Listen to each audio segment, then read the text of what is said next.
Master رہے۔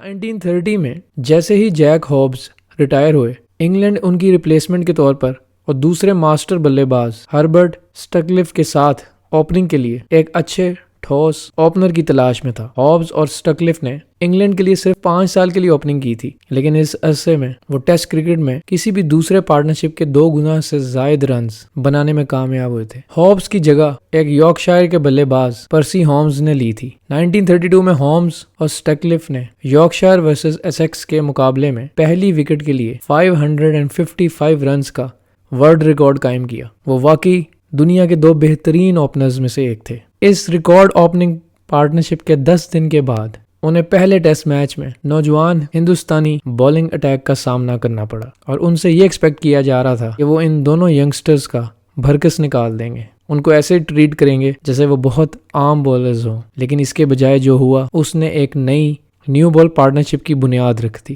آن the first day 21 year old fast bowler speedster Mohammad Nisar نے Herbert سٹکلف اور homes دونوں کو بولڈ کر دیا اور انگلینڈ کو مشکل میں ڈال دیا۔ جلد ہی ان کے نئے بال کے پارٹنر امر سنگھ، جو کہ خود بھی 21 ایئر اولڈ تھے اس ٹائم پہ، انہوں نے عظیم بلے باز ولی ہیمنڈ کو بولڈ کیا اور کچھ ہی گھنٹوں کے اندر انگلینڈ 6 وکٹس پہ 166 کے سکور پر پہنچ گیا اور ایک بڑی شرمندگی فیس کر رہا تھا، اور اس پوزیشن پہ انگلینڈ کو ان 2 نئے گیند بازوں نے پہنچایا تھا۔ آج جب ہم انڈین لیجنڈ کرکٹرز کی بات کرتے ہیں تو ٹنڈولکر، گواسکر، کپل دیو، کمبلے، مہندرا سنگھ دھونی یا وراٹ کوہلی جیسے نام باقاعدگی سے ان کا ذکر ہوتا ہے۔ مزید کچھ باخبر اور کرکٹ سے پیار کرنے والے لوگ مانکڈ، ہزارے، پرسنا، لالا امرناتھ ان جیسے کرکٹرز کا نام لیتے ہیں، لیکن بہت کم لوگ ایسے ہیں جو اصلی Indian heroes, the original legends, Hindustan کے پہلے اور probably the greatest new ball bowlers Amar Singh اور محمد نثار کو یاد کرتے ہیں۔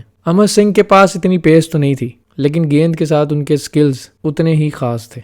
ان کے آف کٹرز اور لیگ کٹرز بہت زیادہ مشہور اور خطرناک تھے۔ اپنے وقت کے عظیم ترین بیٹسمین اور بلے باز لین ہٹن اور ویلی ہیمنڈ نے ان کی تعریف کی تھی اور انہیں دنیا کا بہترین بولر قرار دیا تھا۔ 1950 میں امر سنگھ کو انگلینڈ کے سابق بلے باز بل ایڈرچ نے آل ٹائم ورلڈ 11 میں منتخب کیا تھا۔ وہ ٹیم میں واحد انڈین پلیئر تھے اور اس میں بڑے بڑے نام جیسے بریڈمین، بارنز، ہٹن اور ہیمنڈ شامل تھے۔ ایڈرچ نے امر سنگھ کے خلاف 1938 میں ایک میچ کھیلا تھا۔ امر سنگھ اس وقت منظر عام پر آئے جب انہوں نے 1930 اور 31 میں وزیز 11 کے ساتھ سری لنکا کا دورہ کیا تھا۔ امر سنگھ اور محمد نثار نے 1932 میں انگلینڈ میں بہت ڈومینیٹ کیا۔ محمد نثار نے 18.09 کی ایوریج کے ساتھ 71 آؤٹ کیے، جبکہ امر سنگھ نے سب سے زیادہ wickets 111 wickets at an average of 20.78 حاصل کی۔ امر سنگھ نے 22.89 کی ایوریج سے امپورٹنٹ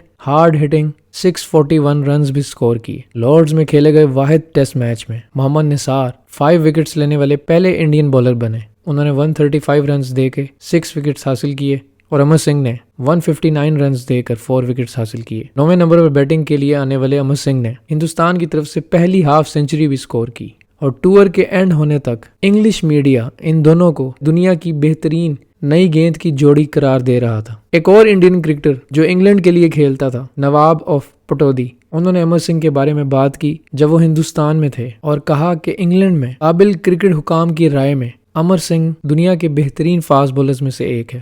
جب 1933 اور 34 میں انگلینڈ نے انڈیا کا دورہ کیا تو محمد نثار اور امر سنگھ نے ایک بہت مضبوط انگلش بیٹنگ لائن اپ پر دوبارہ تباہی مچا دی۔ دونوں نے پہلے 2 ٹیسٹ میچز میں 13 وکٹس حاصل کی۔ جب نثار آخری ٹیسٹ میچ سے باہر ہو گئے تو امر سنگھ نے پہلی اننگز میں 86 رنز دے کے 7 وکٹس حاصل کیے۔ آخری ٹیسٹ میچ مدراس میں ہو رہا تھا اور جب امر سنگھ نے 7 وکٹیں حاصل کیں تو یہ ٹیسٹ کرکٹ میں کسی بھی انڈین کی جانب سے بہترین فگرز تھے۔ ونو مارکیٹ کے 55 رنز دے کر 8 وکٹس کے فگر تک یہ ریکارڈ 18 سال تک قائم رہا، اور اتفاق سے وہ 8 وکٹس بھی انہوں نے اسی مقام پر حاصل کی تھیں۔ لیکن کسی بھی انڈین فاسٹ بولر کی جانب سے یہ ریکارڈ تقریباً 46 سال یعنی 46 ایئرز بعد جا کے ٹوٹا، جب کپل دیو نے بھی اسی گراؤنڈ پر مدراس میں پاکستان کے خلاف 56 رنز دے کر 7 وکٹس حاصل کی۔